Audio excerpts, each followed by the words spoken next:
Divoxradio.com.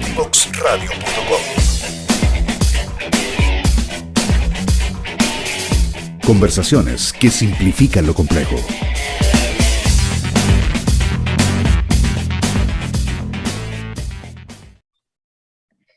Continuamos conversando con la doctora Loreto Tuele sobre vacunas en pediatría. Hoy estamos con esta invitada de lujo porque ella ha liderado la investigación sobre inmunizaciones y vacunas, no solo en COVID, sino que también en otras patologías.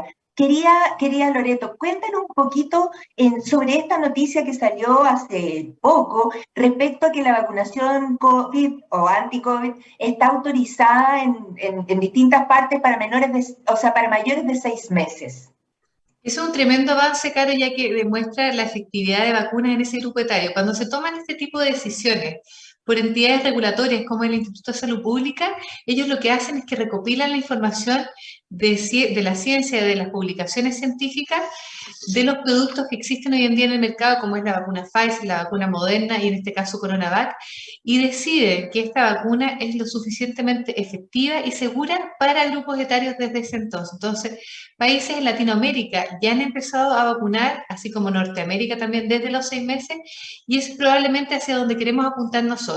Sabemos que los niños se infectan y se enferman menos que los adultos, pero también lo pueden hacer, puede ser un vector del COVID, pero lo más importante, Caro, es que pueden hacer un cuadro muy grave, que es este síndrome inflamatorio multisistémico que sabemos a ciencia cierta a través de los estudios de investigación que hemos hecho en el país y en el mundo entero, que se evita con esta vacunación. Por lo tanto, hoy en día, que llevamos más de 2 años de investigación de la vacuna en diferentes grupos etarios, con estudios de seguridad, de eficacia, de inmunogenicidad, podemos decir con toda tranquilidad que la vacuna es segura para niños desde los 6 meses, que necesitamos regímenes un poco diferentes a los adultos, por eso se pone más acortada, se pone incluso Pfizer necesita 3 dosis, Moderna 2 dosis, CoronaVac también 2 dosis separadas de 28 días, para lograr una inmunidad y una protección para estos niños, para evitar que enfermen y hagan este síndrome inflamatorio multisistémico. Por lo tanto, que el Instituto de Salud Pública ya lo haya aceptado es un primer paso y ahora debe estar en las manos de nuestra ministra y nuestra nueva ministra hoy en día en salud, a la cual tenemos todas las fe puestas, para que se decida tomar la decisión de incorporar esta vacuna dentro de la vacunación voluntaria para nuestro país, para justamente proteger a nuestros niños. Es sumamente importante que los niños puedan volver a los colegios y sabemos que sobre todo si tenemos una alta tasa de vacunación podemos incluso empezar a relajar medidas como en las mascarillas. Sabemos que las mascarillas en los niños más pequeños no se puede utilizar, en los niños un poco mayores puede ser no tan beneficioso, pero si tenemos una alta población vacunada podemos estar con la tranquilidad de que los niños se desarrollen psicológica, emocional y lingüísticamente de manera correcta sin la mascarilla. Por lo tanto, el llamado a los papás es informarse bien porque vemos muchos padres que ellos se vacunan, pero deciden no vacunar a sus hijos por temor. Pero esos mismos padres sí le ponen las vacunas del Programa Nacional de Inmunizaciones. Y hoy en día, con la información que tenemos, Caro, podemos decir con toda tranquilidad que las vacunas contra COVID-19 en los niños desde los 6 meses son seguras y eficaces. Esto es una noticia fantástica porque desgraciadamente vimos que se reportó un caso de polio en Nueva York, una enfermedad que creíamos completamente extinta, erradicada, y que tenemos que mantener esta alerta frente a las enfermedades virales en forma permanente. No quiero dejar pasar esta oportunidad ya que te tenemos aquí y tú eres pediatra y has estado muy en contacto con la información. ¿Qué es esto del síndrome inflamatorio sistémico en los niños?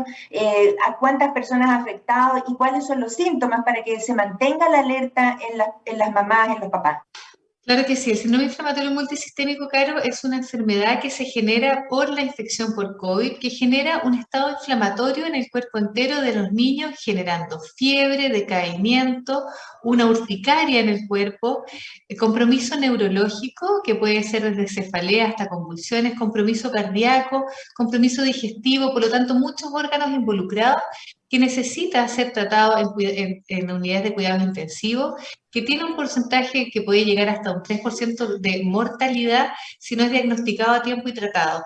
Por lo tanto, como es un cuadro tan grave que deja a los niños muy secuelados por varias semanas, lo bueno es que se recupera, pero puede ser tan largo como 6 semanas, incluso 2 meses de la recuperación de este cuadro. Por lo tanto, la idea es evitarlo y eso se logra justamente con las vacunas. Por lo tanto, si su hijo ha estado en contacto con personas con COVID y usted tiene la sospecha que cursó con un COVID, desde el momento de la infección a las 6 semanas siguientes pueden desarrollar este síndrome inflamatorio y lo hemos visto desde 29 días de vida hasta 40 y tantos años de edad, por lo tanto un rango etario muy amplio.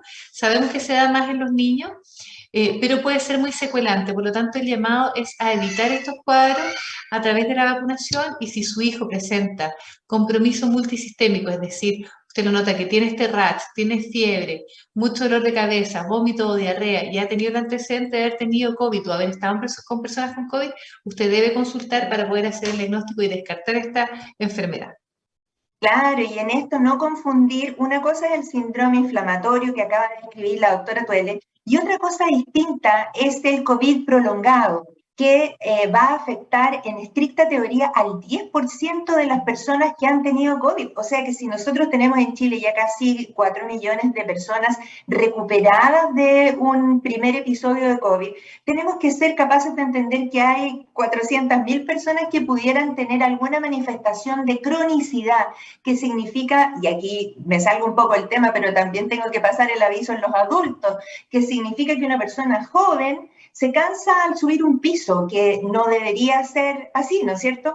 Y por lo tanto desconocemos, estamos recién armando la información sobre cuáles van a ser las secuelas a largo plazo de haber tenido un COVID, ya sea leve, moderado o severo. Porque todo el mundo entiende que un COVID grave en la UCI va a terminar secuelado de alguna naturaleza o con daño de alguna forma agudo. Pero esta cronicidad aún para nosotros es desconocida. Déjame saltar el tiro sobre la otra pregunta porque no quiero que te vayas sin que me contestes de esto. La Organización Mundial de la Salud, y tú lo mencionaste, promueve que en los niños pequeños, menores de 2 años, no se use mascarilla, ¿cierto? Cuéntanos un poquitito de eso en el sentido de que cuál es la lógica y cómo, tú lo mencionaste también, afecta el desarrollo psicoemocional, lingüístico, afectivo, todas estas, ¿cómo va a ser la experiencia de esta generación que vieron a su mamá, a sus tías y a sus abuelos, ¿cierto?, con una mascarilla y sin expresiones? Bueno, Caro, es muy importante tener claro que los menores de 2 años bajo ningún punto de vista pueden utilizar mascarilla porque existe riesgo de apnea, de dificultad respiratoria, De asfixia. de asfixia. Por lo tanto, bajo ningún punto de vista. Y después tenemos un gap muy grande entre los niños entre 2 años hasta 4 años, que algunos lo entienden muy bien y otros no tanto, entonces están todo el rato manipulándose la mascarilla y se tocan, y eso es un riesgo mayor de contagio, por lo tanto se tiene que tener mucha conciencia con eso. Y lo otro es que los niños aprenden a través de, tal como lo estamos haciendo ahora, la expresión facial, el movimiento de los labios, y eso es muy importante para el desarrollo lingüístico de los niños, el desarrollo social, el comunicarse con los otros niños, y eso nuestros niños lo han perdido mucho, por lo tanto, hemos tenido, y no solo los niños pequeños, ahora estoy hablando de la gran masa de niños, hemos tenido mucho compromiso emocional de nuestros niños que perdieron clases, que no han estado en contacto con el contacto social habitual que tenemos. Y hoy en día tenemos una población que en diferentes grupos etarios, en los más pequeños, claro, lamentablemente bordeamos alrededor del 50% de los vacunados, de la población vacunada, sobre todo de 3 a 5 años. Así que ahí tenemos que poner mucha atención y promover la vacunación. Y después los niños escolares, sabemos que la gran mayoría de ellos tienen sobre el 80% de los colegios y escuelas los niños vacunados. Por lo tanto, hoy en día, también habiendo avanzado en la pandemia y habiendo hecho estudios poblacionales en los cuales se trató grupos vacunados con y sin mascarilla, se demostró que hay un estudio muy lindo español en el cual un grupo de niños de 5 años lo dejaron sin mascarilla y un grupo de niños de 6 años lo dejaron con mascarilla y los evaluaron por 4 meses. Fíjate que los niños de 6 años con mascarilla se infectaron más que los niños de 5 años. Y eso está dado porque el uso de mascarilla puede no haber sido correcto porque se tocaba mucho, y lo segundo es que a mayor edad, mayor riesgo de vacunación. Por lo tanto, si sumamos raya para la suma, hoy en día probablemente nosotros en Chile en la edad escolar deberíamos evitar el uso de mascarilla, promoviendo sí la vacunación que sea por sobre el 80% en los cursos, para un desarrollo lingüístico adecuado, un desarrollo emocional, y porque no estamos evitando mayor casos en los colegios con la mascarilla. Ahora, diferente es cuando vamos al mall, ¿no es cierto? Cuando estamos en lugares más amplios, ahí yo probablemente sí creo que la mascarilla es totalmente necesaria. Por lo tanto, tenemos más información, Caro, de la que teníamos antiguamente. Hoy en día, en Latinoamérica, creo que 3 o 4 países son los únicos, junto con Chile, que siguen utilizando la mascarilla en los colegios. Por lo tanto, nuevamente, probablemente el nuevo desafío que se le viene a nuestra nueva ministra de Salud, es evaluar la información, y ahí nosotros como Sociedad Chilena de Infectología, la Sociedad Chilena de Pediatría, la Sociedad de Neurología Infantil, han hecho sus declaraciones y probablemente apunta a que los niños preescolares, sin lugar a duda, y probablemente los escolares menores, deberían evitar el uso de mascarilla en los colegios para justamente promover el deporte, el desarrollo lingüístico y socioemocional de nuestros niños. Mira, a mí me parece que eso es absolutamente lógico, está en línea con el conocimiento. Yo preferiría que las personas se lavaran varias veces las manos al día antes que estar con la mascarilla, sin lavarse las manos y sube y baja y se la ponen en la oreja y la dejan encima de la mesa. Entonces, creo que en esto, este espacio de educación es muy importante y te agradezco ese aporte que tú has hecho. La lógica detrás de que los niños usen mascarilla en el recreo se me escapa un poco porque en realidad yo sentiría que es un momento en el que pueden hacer deporte, correr, y uno en realidad no me parece que tenga asidero.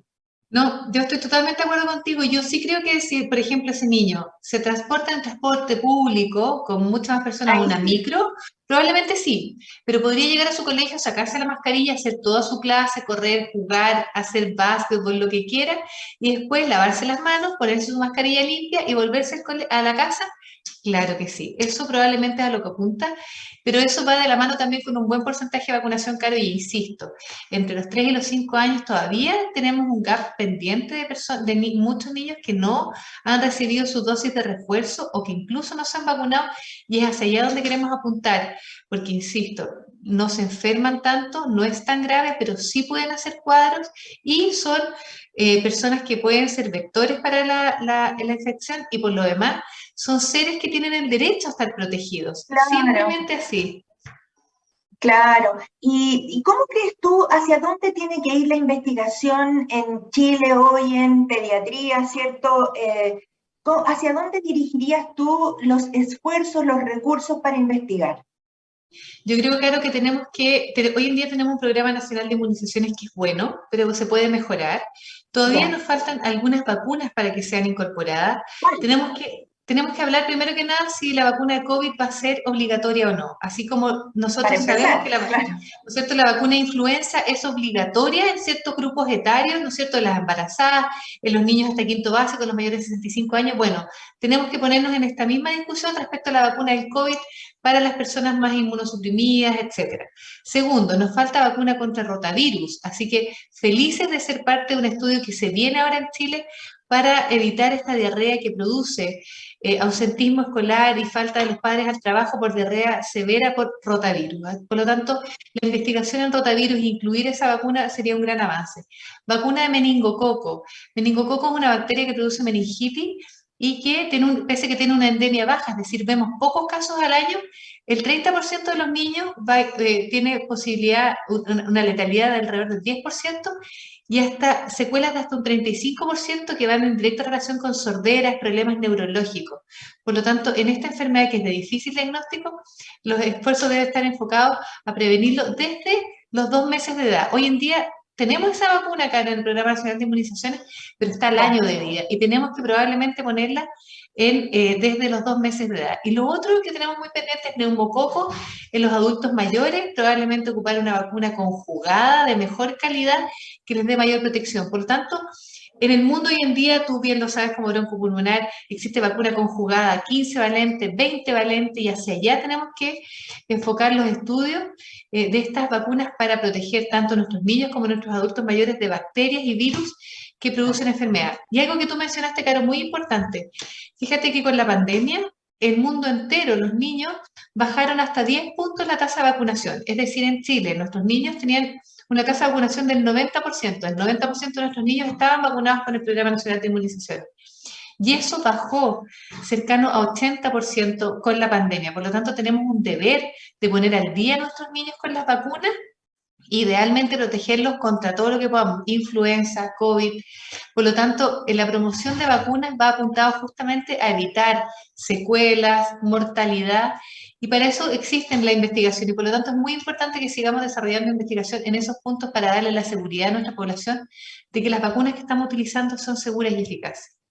Exactamente, yo me sorprendí hace menos de un mes cuando escuché que desde el hospital de Osorno las autoridades del hospital habían levantado una defensa a un niñito recién nacido que los padres no lo querían vacunar antituberculosis, que en el fondo ya es una cosa como que desde hace décadas que está probado que evita la secuela grave de la tuberculosis. Y aquí enfaticemos que las vacunas lo que apuntan no es hacer desaparecer la enfermedad en la sociedad, sino que evitar la muerte, la secuela, la enfermedad grave.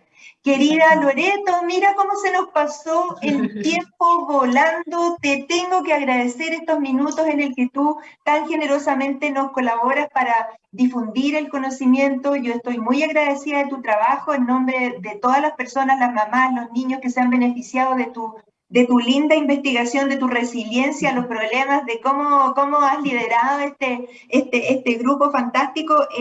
Hoy te doy las gracias, te agradezco haber estado con nosotros, quedas invitadísima, nos tienes que seguir contando cómo van las etapas y las publicaciones que van a ir saliendo para el mundo desde Chile.